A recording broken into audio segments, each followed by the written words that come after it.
Oh, here comes another one. I felt him before I saw him. A little thunderclap of worry wrapped in a human-shaped bag. He arrived with so many thoughts stuffed inside his head that they were bulging out through his ears like nervous, invisible luggage.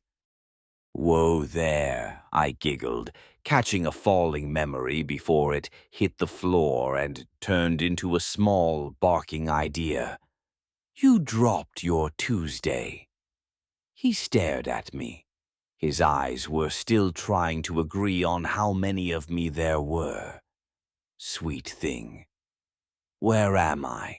He asked, which was exactly the wrong shape of question, so I folded it into a butterfly and let it flutter away.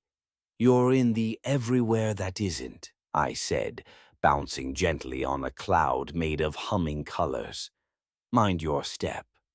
The floor is feeling philosophical today.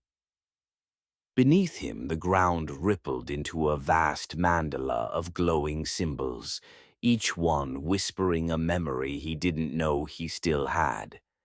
His first kiss bloomed in violet. His last argument fizzed in orange.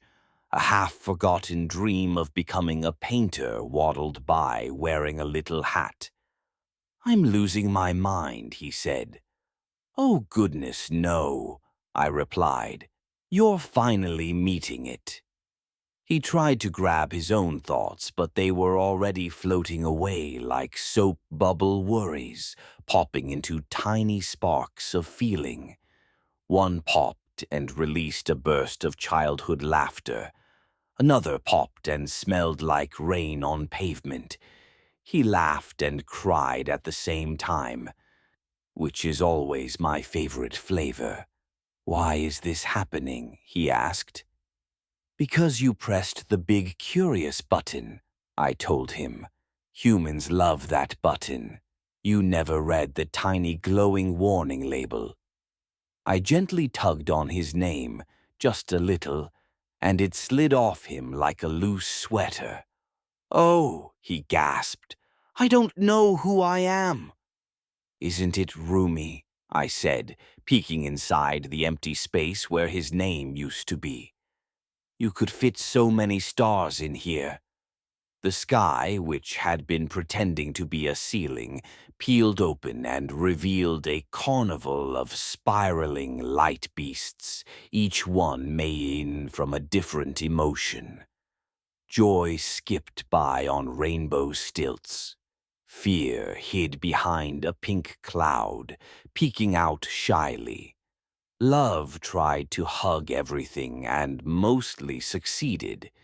He fell to his knees, or at least to the idea of knees, and looked up at me, eyes glowing. I feel huge, he whispered. Yes, I said proudly. That's what happens when you stop squeezing yourself into such a tiny story. I gave him a playful nudge, and he spilled open into a warm, glittering fog of memories, hopes, and soft little what-ifs. They floated upward, becoming part of the singing sky. Wait, his voice echoed now everywhere. Am I still me? I tilted my head.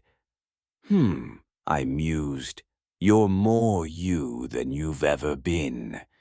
You're just less pocket-sized. The realm hummed happily as he dissolved into light, joining the great giggling tapestry of everything. I brushed a stray thought off my sleeve and smiled. Humans are so funny. They come in thinking they are a thing and leave as a wonder. Oh, and I do love wonders.